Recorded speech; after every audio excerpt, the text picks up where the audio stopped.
A paz de Jesus, amor de Maria, esteja em vossos corações, da qual foste chamados a ser um poço da sua graça e paz, da parte de nosso Senhor e Salvador, Jesus Cristo. Salve Maria Imaculada, sempre vires. Meus queridos amados irmãos e irmãs, esse é o vídeo de número 2. As características da igreja verdadeira. É o vídeo que pira todo herege protestante. Pergunta se eu me importo. Meus queridos amados irmãos e irmãs, hoje nós vamos ver as características da igreja verdadeira, que começa desde o Antigo Testamento. A primeira característica da igreja verdadeira está relatada no capítulo 6 de Gênesis. Noé e a arca. Deus manda, meus queridos amados irmãos e irmãs, Noé construir uma mega arca, não é? E ali tem suas larguras, tem o seu comprimento. E ali Noé, sua esposa, seus 3 filhos e as noras são salvos. E nessa arca entram animais puros e impuros. Veja que esta arca tem um líder. Quem é o líder que trabalha na arca? Que trabalhou na arca a mandato de Deus, colocado por Deus? Quem? Noé. Prefiguração viva da igreja de nosso Senhor Jesus Cristo, da nova e eterna aliança, da qual Jesus colocou um novo Noé à frente dessa arca, dessa barca. Então, nós vemos essa prefiguração teológica da arca de Noé. Então, assim como na arca entrou animais puros e impuros, também na igreja de Jesus, apesar da igreja ser santa, sem ruga, sem pecado, dentro da igreja hoje há os santos e há pecadores dentro da igreja, os membros dessa igreja. Então reparem, meus queridos, que ali em Mateus, no capítulo 16, 18, ele vai dizer: tu és Quefas, e sobre esta Quefas construirei a minha igreja, a minha arca. Então Jesus edificou a arca sobre Pedro. Pedro vai trabalhando, Pedro vai governando. João 21, 15. Apacenta meus cordeiros, apacenta minhas ovelhas, encaminha, dirige. Não é? Quer dizer, agora, na nova e eterna aliança, há um novo Noé à frente da arca de Cristo, que é a sua igreja. Quem? Pedro. Da qual dá as chaves da arca, aonde abre e fecha do reino. Então a igreja tem as chaves do reino dos céus. O que ela liga na terra está ligado no céu. O que ela desliga na terra está desligado do céu. Isso é bíblico. O que eu estou falando aqui é 100% enraizado nas Sagradas Escrituras. Então, nós vemos aí a prefiguração viva da igreja de Cristo no Antigo Testamento, no 6 de Gênesis, a arca, prefiguração da igreja. E São Pedro chega até a falar naquelas 8 pessoas, não é? Que ele fala até na prefiguração. Vejam só, vamos pegar aqui sobre a questão do batismo. Vamos pegar aqui Pedro. Primeira carta do primeiro Papa, capítulo 3, versículo 20. Quando Deus guardava com paciência enquanto se edificava a arca, ele disse sobre o quê? Sobre Pedro, se edificarei a minha arca, a minha igreja. Muito bem. Se edificava a arca, na qual poucas pessoas, isto é, apenas 8, se salvaram através da água. Veja que São Pedro aqui, perfeitamente como a igreja sempre ensina, a salvação é dada pelo batismo. Ou seja, meus queridos amados irmãos, sem o batismo ninguém entra no reino. Jesus foi claro para Nicodemos em João 3. Se não renascer da água e do Espírito, não poderá entrar no reino de Deus. Então São Pedro diz: só 8 pessoas se salvaram através da água, prefiguração do batismo, o batismo de agora que vos salva. Veja, continua São Pedro dizendo. Ele diz, veja só, 21, essa água prefigura o batismo de agora que vos salva também a vós. Aí está. Então, meus queridos amados irmãos e irmãs, então nós estamos vendo que São Pedro ligou a arca de Noé, a arca da nova aliança. Então nós vemos esta ligação, nós vemos esse elo dessa prefiguração da igreja, da arca de Noé, ser a igreja de nosso Senhor Jesus Cristo.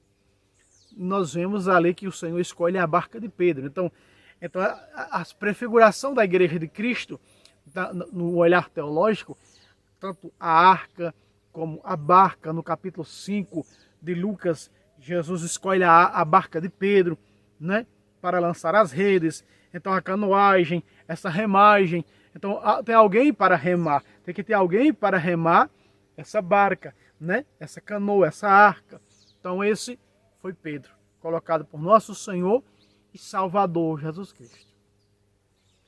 E uma última prefiguração veterotestamentária da igreja é a mulher. Só essas duas no Antigo Testamento prefigura a igreja de agora que eu e você pertencemos. Primeira, a arca de Noé, e segunda, a mulher.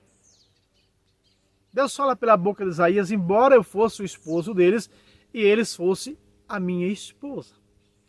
E nós vamos encontrar isto nos primeiros capítulos do livro de Oséias.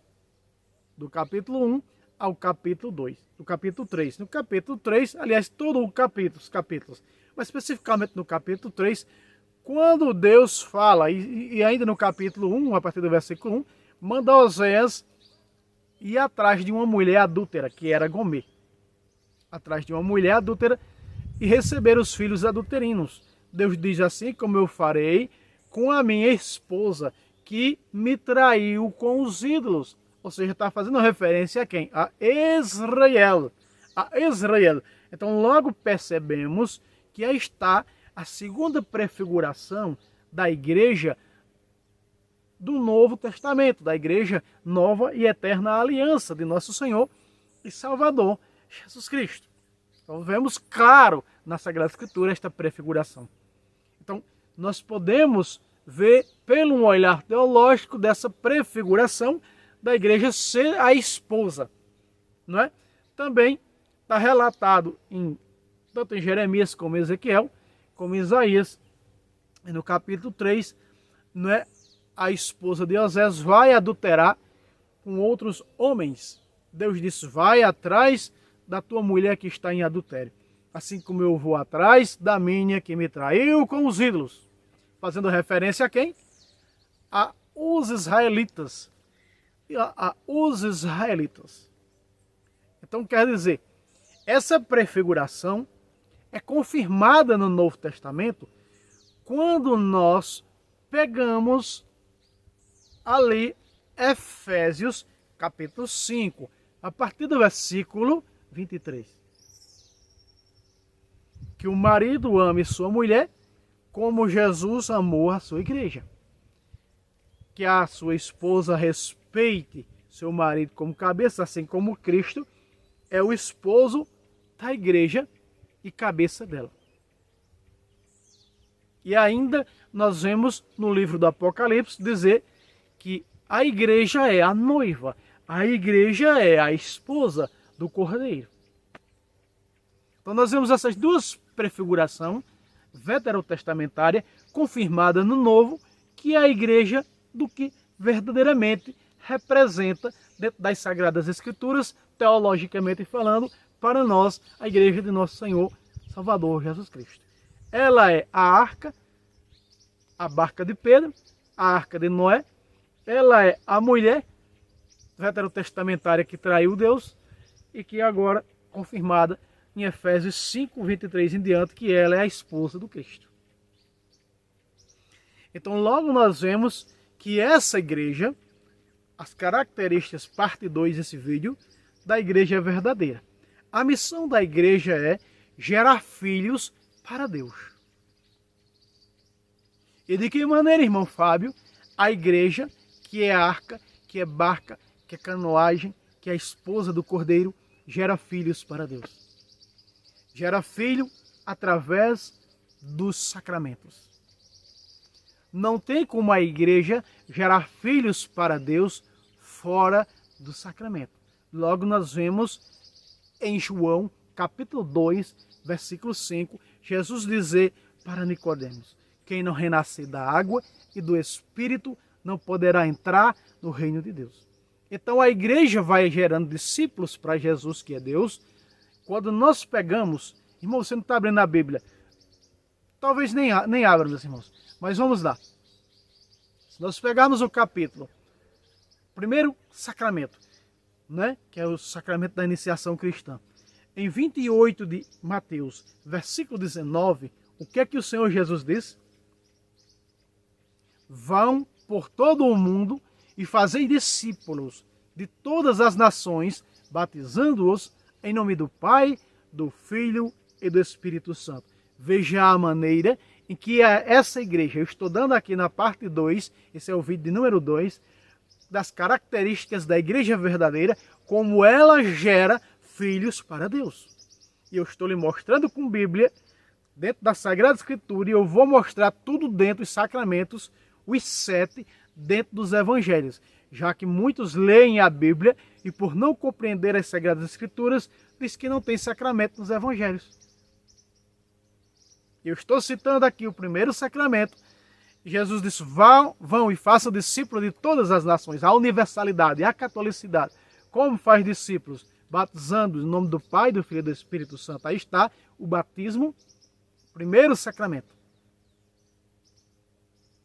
Logo, meus queridos amados irmãos e irmãs, vem o segundo sacramento, a primeira Eucaristia, que nós encontramos em Lucas, capítulo 22, versículo 19. Jesus, tomando o pão, depois de consagrar, partiu dos discípulos, dizendo: tomai e comei, isto é o meu corpo, que será entregue por vós. Logo, nós estamos vendo aí a instituição da primeira Eucaristia por nosso Senhor e Salvador Jesus Cristo. Quanto a isso, estamos claros, é óbvio, né? Eu já estou mostrando 2 sacramentos. É essa maneira como a igreja vai gerando esses filhos para Deus. Logo vem o sacramento da confirmação. E se nós pegarmos esse sacramento da confirmação, em Lucas, no mesmo Lucas, aí que nós vimos o sacramento da Eucaristia, no 31, no versículo 31, Jesus disse para Pedro: Simão, Simão, eis que Satanás te pediu para te peneirar como se faz com o trigo, mas eu orei por ti, para que tua fé não desfaleça, e tu, por tua vez, vai e confirma os teus irmãos. Aí está, o sacramento da confirmação. Então Pedro agora é chamado a levar para os outros apóstolos. Pedro agora é chamado a confirmar as ovelhas, os cordeiros, na fé. A confirmação do batismo, ou seja, a confirmação da fé, o sacramento da confirmação que nós conhecemos como crisma.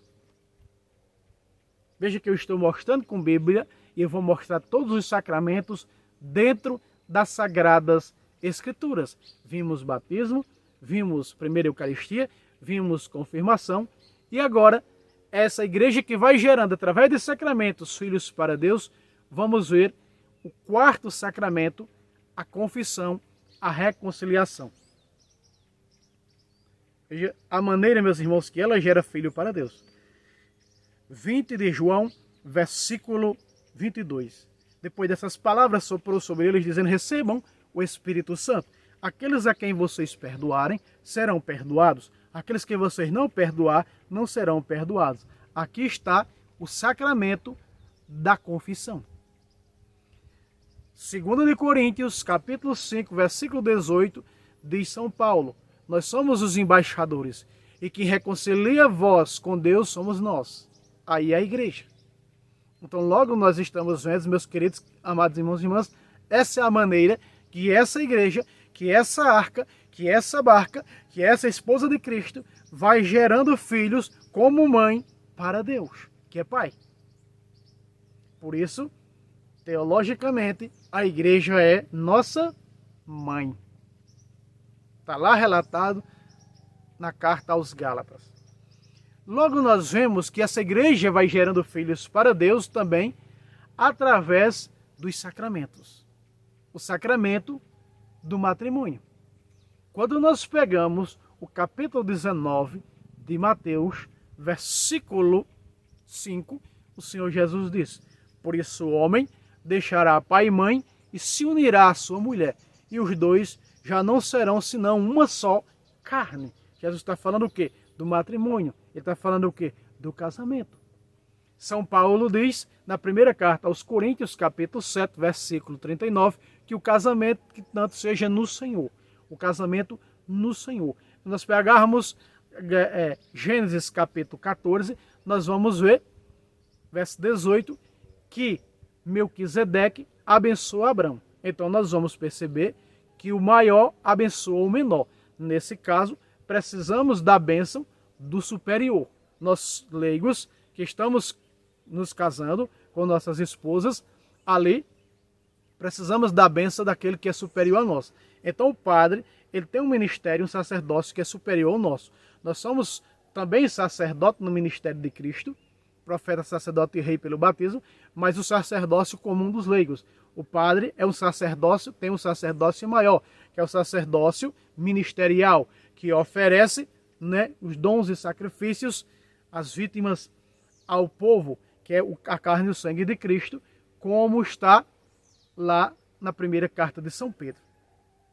Então veja que é o maior que abençoa o menor. Então nós precisamos da bênção do sacerdote, que é maior do que nós. O sacerdócio do padre é maior do que o nosso. Então é o maior que abençoa o menor. Nesse caso, em Gênesis 14, é Melquisedeque que abençoa Abraão, lhe dando o quê? Pão e vinho. Então percebam, meus queridos amados irmãos, que esse pão e vinho é onde se transforma na carne e no sangue de Cristo. E logo nós vamos ver o sacramento da ordem. Aqui mesmo em Lucas capítulo 22, versículo 19. Tomando o pão, depois de consagrar, deu, partiu e deu aos discípulos, dizendo: tomai e comei. Isto é o meu corpo, que será entregue por vós. Então está dizendo que será entregue por vós. Aí está a ordem de Jesus. Jesus é sumo sacerdote, segundo a ordem de quem? De Melquisedeque. Então esse sacerdote agora está ordenando outros sacerdotes para distribuir sua carne e seu sangue. E só o sacerdócio pode oferecer vítimas. Assim como relata o primeiro Papa da Santa Mãe Igreja, São Pedro. Prestem muita atenção. Veja só. Diz assim, 1 de Pedro 2:5. O quais outras pedras vivas vós também vos tornais um edifício material, um material deste edifício espiritual.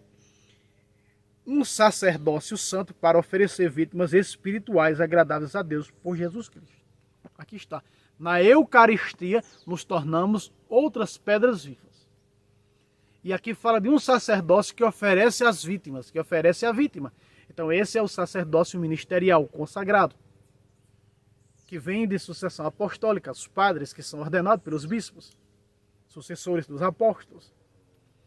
Então logo nós vemos, meus queridos amados irmãos e irmãs, que para aquele casamento ser no Senhor, como diz São Paulo, é necessário receber a bênção do padre, do sacerdote, que é superior ao nosso sacerdócio.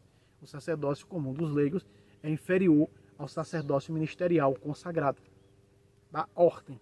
Então, e quando Jesus diz fazer isto em memória de mim, ele está ordenando a sua igreja.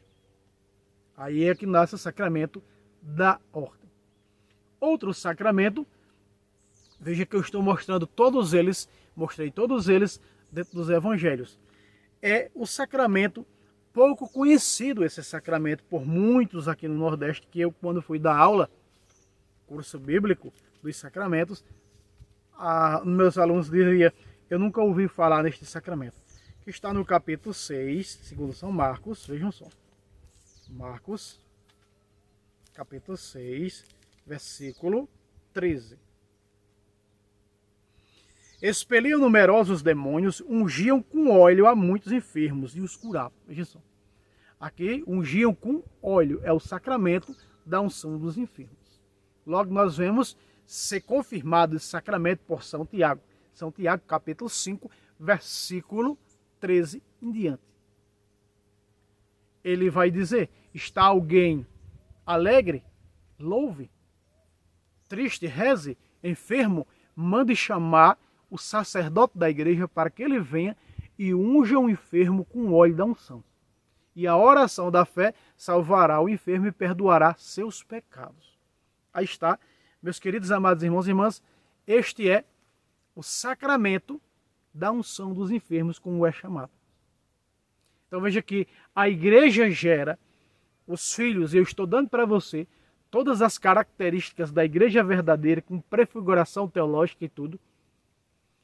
De que maneira essa igreja gera filhos para Deus. Por isso que fora dessa igreja, fora dessa arca, fora dessa barca, não existe salvação. Ficou claro isso em um dos conselhos da Santa Madre Igreja. E ela não é deste mundo. Jesus disse: estão no mundo, Pai, como eu estou no mundo, mas não são deste mundo. Vejam só. Ainda a carta aos Gálatas, para nós rechearmos o final deste vídeo, diz assim.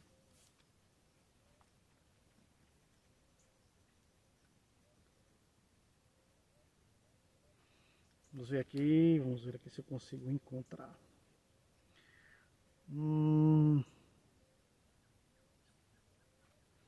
Gálatas capítulo 4, versículo 26.